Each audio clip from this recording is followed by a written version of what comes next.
Junto al fuego. De Catherine Crowe. En una noche tormentosa de finales de octubre, un grupo de amigos se encontraba reunido en una mansión, a las afueras de Londres.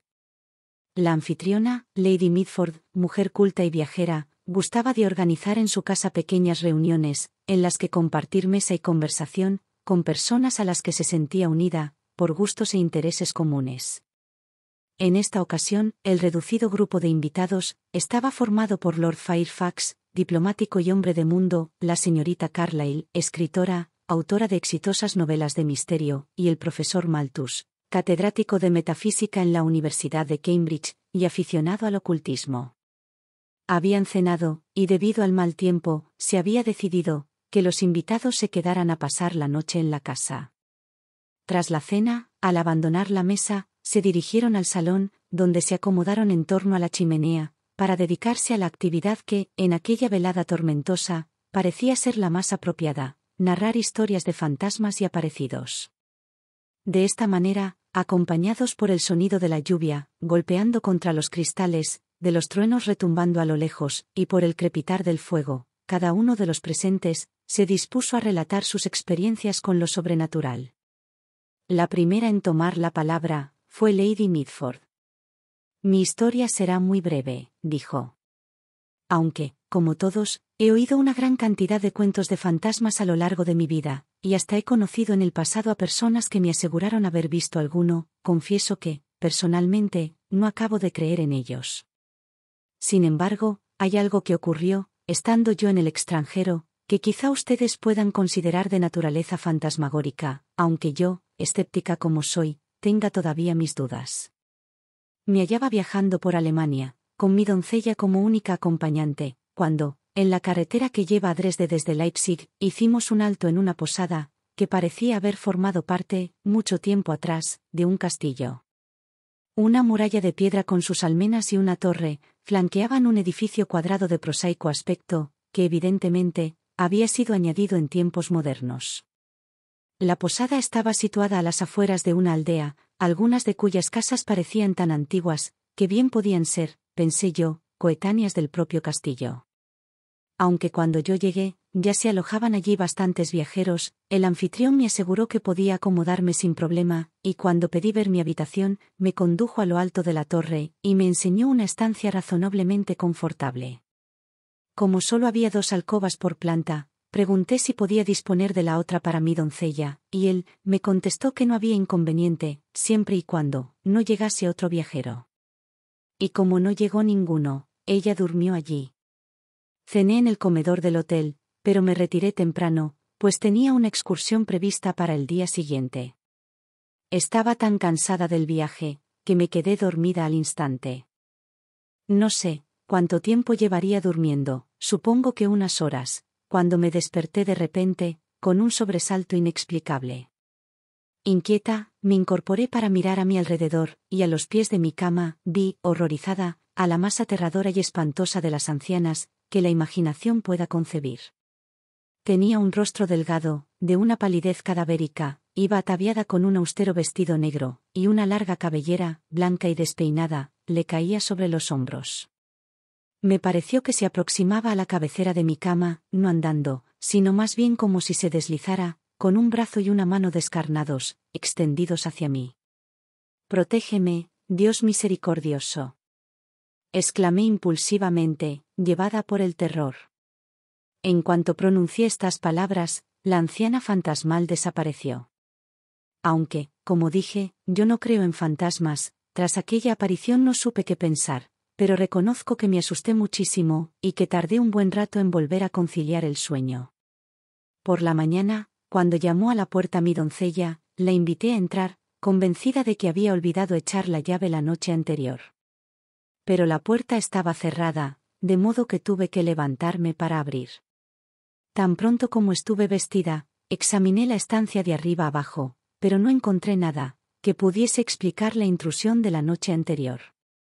No había ni rastro de trampillas, ni de paneles batientes, ni tampoco otra puerta a la vista, que no fuera la que yo misma había cerrado con llave. Con todo, decidí no mencionar el incidente, convencida de que, a buen seguro, me había engañado, al creerme despierta cuando, en realidad, todo había sido solo un sueño. Y prueba de ello, era que no había luz en mi habitación y por tanto, no entendía de qué manera podía haber visto a aquella mujer en la oscuridad. Aquella mañana, salí temprano y estuve fuera la mayor parte del día. A mi regreso, descubrí que habían llegado más viajeros, y que se había asignado la alcoba contigua a la mía, a una señora alemana y a su hija, que estaban cenando, en ese preciso momento, en el comedor. Ordené, por tanto, que dispusieran una cama para mi doncella en mi habitación, y antes de acostarme, lo registré todo, para asegurarme de que no había nadie escondido en ella. Sin embargo, en mitad de la noche, supongo que aproximadamente, a la misma hora en que mi sueño se había visto perturbado la noche anterior, un grito desgarrador nos despertó a mi doncella y a mí. Se trataba de la muchacha alemana, que exclamaba en la habitación contigua: «Madre. Madre».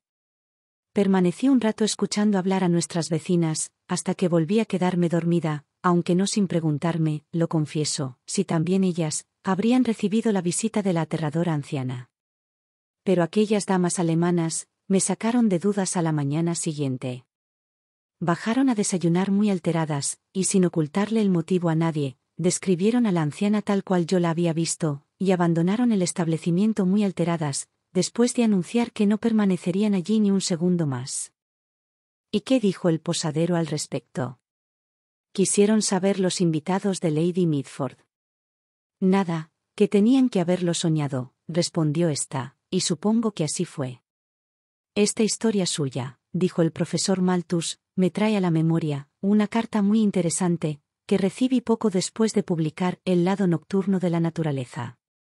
Me la enviaba un clérigo que daba su nombre, y decía ser capellán de un noble. En ella, me relataba que en una casa en la que vivía, o había vivido, una dama se había retirado una noche a la planta de arriba, y para su asombro, había visto, en una habitación cuya puerta estaba abierta, a una mujer ataviada con un vestido de época, que parecía examinar el contenido de los cajones de una cómoda. Mientras ella permanecía clavada en el sitio, preguntándose quién podría ser aquella extraña, la figura volvió la cara en su dirección, y ella comprobó, horrorizada, que no tenía ojos. No fue la única, otros miembros de la familia se toparon con la misma aparición en otras ocasiones. Creo recordar que en la misiva se relataban otros detalles, pero por desgracia la perdí, junto con otras, en la confusión posterior a mi cambio de residencia. A mi parecer, la ausencia de ojos es un indicativo de ceguera moral, ya que en el mundo de los espíritus no cabe pensar que se engañen unos a otros, con falsas apariencias, pues se nos ve tal cual somos. Entonces, intervino la señora Carlyle, la aparición, si es que fue una aparición, que hace poco vieron dos de mis sirvientas, debe de hallarse en un estado muy deteriorado. Hay una carretera pegada al muro exterior de mi jardín, por uno de cuyos lados discurre un sendero. No hace mucho, las dos muchachas iban caminando por ese mismo sendero, a la tenue luz del atardecer, cuando divisaron un objeto grande y oscuro, que avanzaba hacia ellas silenciosamente. Al principio, pensaron que se trataba de un animal, y cuando se aproximó, una de ellas extendió la mano para tocarlo. Sin embargo, no palpó nada sólido, pero al rozar aquella sombra, sintió que un escalofrío la recorría de pies a cabeza. Aquel extraño ser, si así se le puede denominar, siguió adelante, y cuando las muchachas se dieron la vuelta, vieron cómo descendía la colina a sus espaldas. En aquel instante, subían tres hombres por el camino que, al ver aquella extraña cosa, saltaron a la carretera. ¡Cielo santo! ¿Qué es eso?, gritaron las dos mujeres. No lo sé, contestó uno de los paseantes. Jamás habíamos visto nada parecido. Las mujeres llegaron a casa muy alteradas, y luego nos enteramos de que existe una leyenda, que asegura que ese lugar está frecuentado por el fantasma de un hombre, al que asesinaron en una cantera vecina. A continuación, fue Lord Fairfax quien relató su historia. Mi carrera en la diplomacia me ha llevado a viajar mucho, y he de decir, desde luego, que no hay país donde no me haya llegado noticia de casos de apariciones incorpóreas de esta clase, por parte de fuentes aparentemente creíbles. He escuchado numerosas historias de este tipo, pero la que primero me viene a la memoria en este momento, es la que yo mismo viví, cuando ejercía mi puesto como agregado, en la Embajada Británica en Rusia. En cierta ocasión, en la que me hallaba de viaje en Polonia, me encontré de repente, a eso de las 7 de una tarde de otoño, en medio de una carretera forestal, sin posibilidad de cobijarme en ningún establecimiento público, pues no había ninguno en muchas millas a la redonda. Se había desencadenado una tormenta espantosa, y la carretera, ya mala de por sí, se había vuelto casi impracticable, debido al mal tiempo. Además, los caballos estaban tan fatigados, que no podían seguir adelante. Al consultar al cochero, cuál era la mejor solución al problema, me contestó, que volver sobre nuestros pasos, resultaba casi tan imposible como seguir avanzando, pero que, desviándonos un poco del camino principal, llegaría enseguida a un castillo, donde era posible, que pudiesen procurarme cobijo para la noche. Yo acepté encantado aquella sugerencia, y más pronto que tarde, me encontré ante el portalón, de lo que a todas luces, aparentaba ser un edificio de espléndidas proporciones. El cochero dejó el pescante con premura, e hizo sonar la campana, y mientras aguardaba a que nos invitaran a franquear la entrada, yo quise saber a quién pertenecía el castillo, a lo que el cochero me respondió que el dueño era el barón Kreczynski. Tuvimos que esperar un buen rato, a que alguien atendiera la llamada, pero al cabo, asomó por el portillo la cabeza de un hombre ya entrado en años, portando un farol. Al reparar en nosotros, el hombre salió, y se aproximó al carruaje con la luz en alto, para averiguar quién viajaba en su interior. Yo le tendí mi tarjeta, y procedí a informarle del apuro en el que me encontraba. «Aquí no hay nadie, milord», contestó el hombre, «salvo yo mismo y mi familia. El castillo está deshabitado». «¡Qué contrariedad!», exclamé.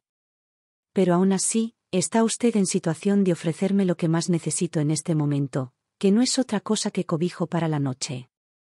«Lo haré con sumo gusto», dijo el hombre, «si su señoría acepta acomodarse, en el alojamiento que podamos disponer, con tan poca antelación». De modo, que me apeé, y pasé al interior. El viejo desatrancó el enorme portalón, para franquear el paso al carruaje, y me encontré en una inmensa explanada, con el castillo delante, y los establos y las dependencias del servicio a ambos lados. Como el único fuego que había encendido en la casa, se encontraba en los aposentos del viejo, fue allí a donde éste me llevó primero. El hombre y su familia ocupaban el ala izquierda del edificio, y consistían en una serie de pequeñas habitaciones contiguas, que probablemente habían ocupado en el pasado los sirvientes de mayor rango. Estaban bien amuebladas, y todo parecía indicar que él y su numerosa familia disfrutaban de un cómodo alojamiento. Aparte de la esposa, vivían allí 3 de sus hijos, con sus respectivas esposas e hijos. Me contaron que aquella era una propiedad muy importante, que contaba también con un magnífico bosque, donde los hijos hacían las veces de guardas de caza. ¿Hay buena caza en el bosque?, pregunté. En abundancia y de toda clase, contestaron ellos. Entonces, supongo que los propietarios se trasladarán aquí, en la temporada alta, ¿no es así? No, nunca, respondieron. Ningún miembro de la familia viene por aquí jamás. Vaya, exclamé yo. ¿Y cómo es eso? A mí me parece un lugar magnífico. Extraordinario, sí, manifestó la esposa del guarda, pero el castillo está encantado. La sencilla gravedad con que pronunció estas palabras me hizo reír, y los demás se me quedaron mirando, con el más patente de los asombros. Les ruego me disculpen, dije, pero me figuro que ya sabrán ustedes, que en las grandes ciudades, que es donde yo suelo residir, no hay fantasmas. Vaya, exclamaron ellos. ¿No hay fantasmas? Por lo menos, yo no he oído hablar de ninguno, añadí, y lo cierto es que no creemos en esas cosas. Ellos se miraron sorprendidos unos a otros, pero no dijeron nada. Todo indicaba que no tenían ningún deseo de convencerme de lo contrario. Es que quieren darme a entender, proseguí, que esa es la razón de que los dueños de la casa no vivan aquí. ¿Acaso el castillo está abandonado por tal motivo? Sí, confirmaron ellos, esa es la razón, de que ningún miembro de la familia haya querido instalarse aquí desde hace años. ¿Y cómo es que ustedes sí se han quedado?, pregunté. en esta parte del edificio no nos molestan, dijo ella. A veces oímos ruidos, pero ya nos hemos acostumbrado. Pues si de veras hay un fantasma, espero poder verlo, dije yo. Dios no lo quiera, dijo la mujer, santiguándose. Pero nosotros le libraremos de ello. Su señoría dormirá cerca de aquí, en un lugar donde estará más que a salvo. Hablo muy en serio, aclaré. Si tal fantasma existe, me encantaría verlo. Es más, les quedaría sumamente agradecido, si me alojaran en las dependencias, que el fantasma suele frecuentar. Ellos rechazaron de plano mi propuesta, y me rogaron que ni se me pasara por la cabeza, alegando que no sabrían cómo responder, en caso de que me ocurriera algo malo. Pero, como quiera que yo insistiera, las mujeres hicieron llamar a los hombres de la familia, que estaban encendiendo fuegos y preparando camas. Cuando estos acudieron, se mostraron tan contrarios a satisfacer mis deseos, como tajantes habían sido las mujeres. Pero yo no cejaba en mi empeño. ¿Es que acaso les da miedo entrar en las cámaras encantadas?, pregunté yo. No, replicaron ellos. Nosotros, como guardas del castillo que somos, vamos allí de vez en cuando, para mantener las habitaciones limpias y aireadas, con el fin de que no se estropeen los muebles. Nuestro señor siempre habla de llevárselos, aunque de momento, ahí siguen. Pero no dormiríamos en ella por nada del mundo. Entonces, ¿son las plantas superiores las que están encantadas? Sí, sobre todo la sala alargada. Nadie en su sano juicio osaría pasar una noche en ella. De hecho, el último que tuvo semejante ocurrencia, está ahora encerrado en un manicomio, en Varsovia, le contó el guarda. ¿Qué fue lo que le ocurrió?, inquirí. No lo sé, dijo el viejo. Ni siquiera pudo llegar a contarlo. ¿Quién era ese hombre? Era un abogado. Mi señor trataba con él, y le explicó que el lugar estaba encantado, y que le gustaría poder demolerlo, y vender los materiales, pero que no podía hacerlo, porque era propiedad de la familia, e iba ligado al título. El abogado respondió, diciendo que ojalá le perteneciese a él, porque si fuese suyo, ningún fantasma conseguiría alejarle de allí jamás. Él estaba convencido de que el supuesto fantasma debía tratarse en realidad de algún intruso, que había conseguido penetrar en el castillo, e instalarse allí clandestinamente. Mi señor le dijo que le quedaría muy agradecido, si pudiese probarlo, y aún más, que le entregaría como recompensa por sus servicios, una elevada suma de dinero. El abogado accedió a su petición, y mi señor me escribió una carta, en la que me avisaba de que vendría a inspeccionar la propiedad, y me ordenaba que le dejase hacer cuanto él quisiera. Y así fue. Vino, y trajo con él, también a su hijo, un soldado joven y elegante. Me hicieron toda clase de preguntas, y después se dirigieron al castillo, y examinaron cada rincón. Por sus comentarios, me di cuenta de que pensaban que lo del fantasma era todo mentira, y que mi familia y yo estábamos compinchados con el supuesto intruso. Pero a mí, eso no me preocupaba en absoluto, pues mi señor sabía que el castillo ya estaba encantado, antes de que yo naciera. Yo había dispuesto dependencias para ellos, en esta misma planta, las que estoy preparando ahora para su señoría, y en ellas durmieron, guardando con ellos las llaves de las estancias de la planta superior, a fin de que yo no pudiera acceder a ellas. Pero una mañana muy temprano, nos despertamos, al oír cómo aporreaban la puerta de nuestro dormitorio. Cuando abrimos, nos encontramos al señor Tadeusz, el hijo del abogado, allí plantado, a medio vestir, y pálido como un espectro. Nos explicó que su padre estaba muy enfermo, y nos suplicó que acudiésemos en su ayuda. Para nuestra sorpresa, nos condujo escaleras arriba hasta la cámara encantada, donde encontramos al pobre caballero, en un estado de completa postración. Pensamos que habría subido allí de madrugada, y que habría sufrido un infarto. Pero no había sido eso lo que ocurrió. El señor Tadeusz nos relató que, después de que todos nos hubiésemos acostado, ellos habían subido allí a pasar la noche. Sé que estaban convencidos de que el único fantasma que había en aquel castillo éramos nosotros, y que por eso no quisieron revelarnos sus intenciones. De modo que se tumbaron en unos sofás, se taparon bien con sus abrigos de piel, y se propusieron mantenerse despiertos, cosa que consiguieron durante un buen rato. Pero finalmente, al joven le pudo el sueño, y a pesar de luchar contra él, no consiguió vencerlo. Lo último que recordaba era a su padre sacudiéndolo y diciéndole: Tadeus, Tadeus, por el amor de Dios, no te duermas. Pero no pudo evitarlo, y no se enteró de nada más, hasta que se despertó, y vio que estaba amaneciendo, momento en el que se encontró a su padre, sentado en un rincón de la estancia, mudo y demacrado como un cadáver. Así fue, como nosotros nos lo encontramos también al subir. El joven pensó que habría caído enfermo repentinamente, o habría sufrido un infarto, que es lo que nosotros supusimos al principio, pero, cuando nos enteramos de que habían pasado la noche en la cámara encantada, ninguno dudamos de que era lo que había ocurrido en realidad. El hombre había sido testigo de alguna terrible aparición, y como consecuencia de ello, había perdido el juicio. Yo más bien diría, que cuando su hijo se quedó dormido, el terror le hizo perder el juicio, al verse allí solo, dije yo. Puede que se tratase de un hombre, sin la suficiente sangre fría. Sea como fuere, lo que me contáis, no ha hecho sino picar aún más mi curiosidad. ¿Me llevaréis ahora arriba, y me mostraréis esas estancias? Con sumo gusto, dijo el hombre. Y entonces, echó mano a un puñado de llaves y un farol, llamó a uno de sus hijos para que le siguiera, y me condujo por una gran escalinata, hasta una serie de dormitorios contiguos, situados en la primera planta. Las habitaciones eran amplias y de techos altos, y el hombre comentó, que los muebles eran muy elegantes, pero que ya se habían quedado anticuados.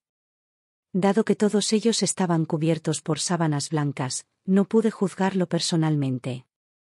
¿Cuál es la sala alargada a la que se refería?, pregunté. A lo que él respondió, conduciéndome a una habitación larga y estrecha, que más bien parecía una galería. Había un par de sofás, y unos armarios de madera oscura, dispuestos a lo largo de la pared, una cama con dosel al fondo, y varios cuadros antiguos, de un considerable tamaño, colgados de las paredes.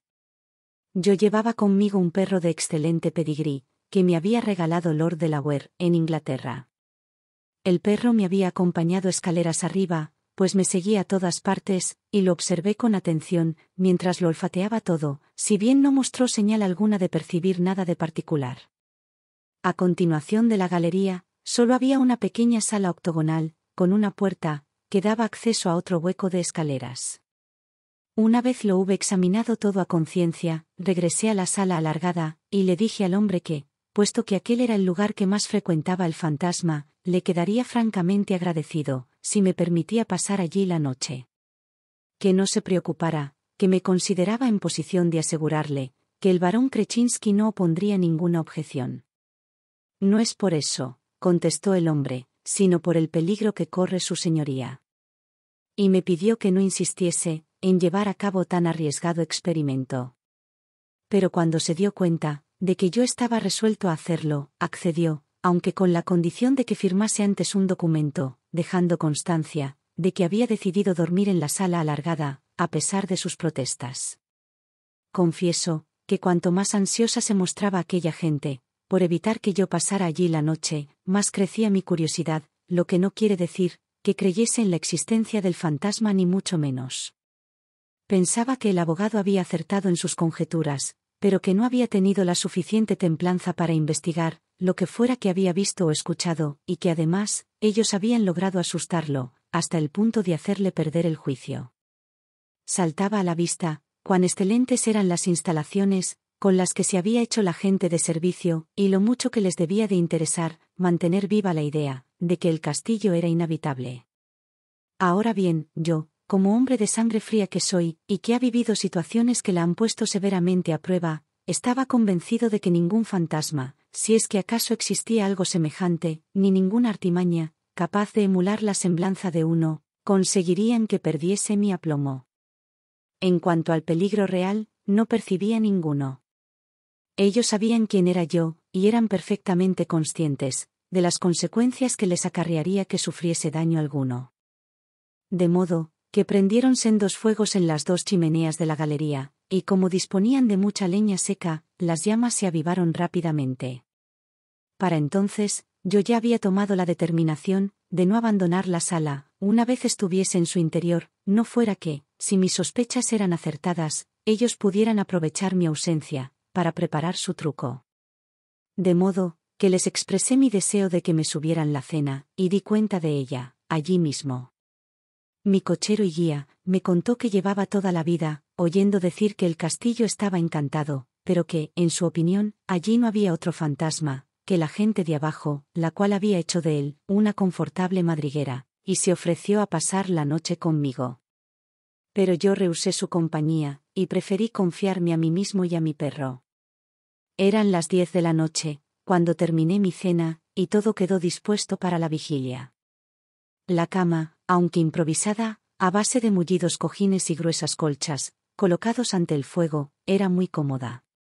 Se me proveyó de un farol y leña en abundancia, y yo llevaba encima un estuche, que contenía unas excelentes pistolas, las cuales me ocupé de cebar y cargar cuidadosamente, en presencia del guarda, a la vez que le decía: como verá, tengo el firme propósito de disparar contra el fantasma, así que si este no es inmune a las balas, mejor será que no me haga una visita. El viejo sacudió la cabeza con calma, pero no respondió. Tras hablar con mi cochero y guía, que me comunicó que no pensaba acostarse, y expresarle mi deseo de que subiese de inmediato, si escuchaba detonaciones de armas de fuego, cerré las puertas con llave, agregando a modo de barricada, un pesado otomán, contra cada una de ellas. No había tapices ni colgadura alguna, detrás de las cuales pudiera ocultarse una puerta, y yo mismo recorrí la sala, cuyas paredes estaban forradas de paneles blancos y dorados, golpeando cada superficie, pero nada mostraba indicios de que pudiera haber allí algo fuera de lo corriente.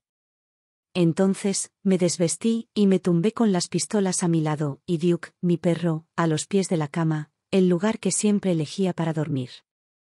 Reconozco que me encontraba en un estado de agradable excitación, pues mi curiosidad y mi afán de aventura se habían despertado, y ya fuera la visita de un fantasma, un ladrón o un falsificador, la que iba a recibir, la entrevista prometía ser interesante. Eran las 10:30 de la noche cuando me tumbé. Mis expectativas eran demasiado intensas, como para ceder al sueño, y después de probar con una novela francesa, me vi obligado a abandonarla, pues no lograba concentrar mi atención en ella. Además, no debía permitir que me cogieran desprevenido. No podía evitar pensar en que el guarda y su familia sabían de un sistema secreto para entrar en la sala, y quería pillarlos infraganti, de modo que permanecí tumbado, con los ojos y los oídos bien alertas, en una posición que me brindaba una vista completa de la estancia, hasta que mi reloj de viaje marcó las 12. Como quiera que esa está considerada la hora fantasmagórica por excelencia, pensé que había llegado el momento crítico. Pero no, ni un solo sonido, nada en absoluto, quebró el silencio y la soledad de la noche. Cuando dieron las 12:30, y luego la 1, concluí sin remedio, que tendría que dar por defraudadas mis expectativas, y que el fantasma, se tratase de quien se tratase, se lo había pensado 2 veces, antes de enfrentarse a un par de pistolas bien cargadas. Pero, en el mismo instante en que llegaba a esta conclusión, un inexplicable escalofrío recorrió mi cuerpo, y vi cómo Duke, tan agotado por la jornada de viaje, que había estado hasta ese momento durmiendo, hecho un ovillo, se ponía de pie muy despacio. Creí que solo iba a cambiar de postura, pero en lugar de volver a tumbarse, se plantó muy quieto, con las orejas levantadas y la cabeza apuntando hacia el fondo de la sala, y emitió un leve gruñido. He de decir, que la vieja cama que allí había, no era en realidad, más que el esqueleto de una cama, pues le habían retirado el colchón. Solo conservaba un dosel, cubierto de terciopelo carmesí. Yo ya había examinado esta parte de la estancia a conciencia, e incluso había apartado la cama a un lado, para comprobar que no ocultaba nada debajo. Pues bien, en aquel momento me incorporé, y miré fijamente en la misma dirección que mi perro, pero no alcancé a distinguir nada al principio, aunque el animal sí daba la impresión de estar viendo algo. Cuando presté más atención, no obstante, empecé a percibir algo parecido a una nube sobre el dosel, a la vez que recorría mi cuerpo un escalofrío, que pareció penetrarme hasta la médula, aun cuando en la chimenea ardía un buen fuego. No se trataba de un escalofrío provocado por el miedo, puesto que amartillé mis pistolas con total aplomo, y me abstuve de darle a Duke la orden de atacar, pues estaba ansioso por descubrir el desenlace de la aventura. De manera gradual, aquella nube fue tomando cuerpo, adquiriendo la forma de una alta figura blanca que, de pie inmóvil, iba adquiriendo cada vez mayor consistencia. «Ataca, Duke», grité, y el animal salió disparado hacia la figura para, al instante, darse media vuelta y regresar arrastrándose, completamente acobardado. Su coraje estaba más que probado, así que reconozco que esta reacción me dejó perplejo. Tal vez debería haber disparado en aquel mismo instante, sin embargo, estaba más que convencido de que lo que veía no era el cuerpo sólido de un ser humano, puesto que lo había visto crecer ante mis ojos, hasta adquirir su forma y altura, a partir de la nube informe, que en primera instancia había aparecido. Apoyé la mano en el lomo del perro, que se había agazapado a mi lado, y sentí cómo temblaba. Estaba a punto de levantarme y aproximarme a la figura, aunque confieso que me hallaba completamente sobrecogido, cuando ésta comenzó a avanzar hacia mí, muy lentamente y con aire majestuoso. «Ataca», dije. «Ataca, Duke». Y animé a mi perro con todas mis ganas, para que avanzara. El pobre animal hizo un burdo amago de lanzarse sobre la figura, pero, cuando se encontraba a medio camino, regresó a refugiarse a mi lado, gimoteando de terror. La figura siguió avanzando hasta mí, y la atmósfera de la estancia se tornó gélida, con un viento frío, que no sé de dónde provenía, pues todas las ventanas y puertas estaban cerradas. Mi perro corrió a refugiarse en un rincón, mientras aullaba lastimeramente. Yo debo confesar con toda honestidad, que según aquella figura espectral se iba aproximando silenciosamente, un terror como nunca había sentido, se apoderó de mí, y sin pensarlo dos veces, eché mano de las pistolas que llevaba conmigo, y disparé contra aquella presencia aterradora. Pero eso no la detuvo, y la tenía ya casi encima de mí, cuando unos fuertes golpes a la puerta, y la voz alarmada de mi cochero, parecieron romper el hechizo, y la figura se desvaneció en el aire. No sé de qué se trataba, pero al sentirla tan cerca, me embargó una sensación de terror indefinible, que no se puede describir con palabras. Solo puedo decir, que por nada del mundo, volvería a pasar una sola noche más, en esa habitación. Y estoy seguro de que si mi perro pudiera hablar, descubriríamos que comparte mi opinión. Cuando el guarda, alertado por el sonido de los disparos, acudió acompañando a mi cochero, y me encontró a salvo y en mi sano juicio, pareció aliviado en extremo, el pobre hombre. Luego, una vez abajo, la familia entera se me quedó mirando, como si yo fuera un héroe. Creí justo, por tanto, admitir ante ellos, que algo a lo que me veía incapaz de darle explicación, había sucedido allí aquella noche, y que no recomendaría repetir el experimento a nadie, que no tuviese la certeza de tener unos nervios de acero. Cuando Lord Fairfax concluyó esta extraordinaria historia, se hizo el silencio. Nadie se atrevió a aventurar una hipótesis sobre lo que podrían significar todos aquellos fenómenos inexplicables y escalofriantes que habían vivido. Se quedaron callados, escuchando el fragor de la tormenta, que descargaba entonces con fuerza sobre sus cabezas, y dirigiendo miradas furtivas hacia las sombras, que acechaban desde los rincones. Dando por terminada la velada, Lady Mitford se levantó de su sillón, y los demás invitados la imitaron. Abandonando el salón, se retiraron a sus respectivas habitaciones. Pero presumimos que esa noche, a nadie en aquella casa, le resultó fácil poder conciliar el sueño. Fin. Gracias por ver este vídeo. Por favor, no olvides suscribirte, darle a me gusta, compartirlo y dejar un comentario. Si te ha gustado este relato, puedes encontrar más en nuestro canal Homo Lector.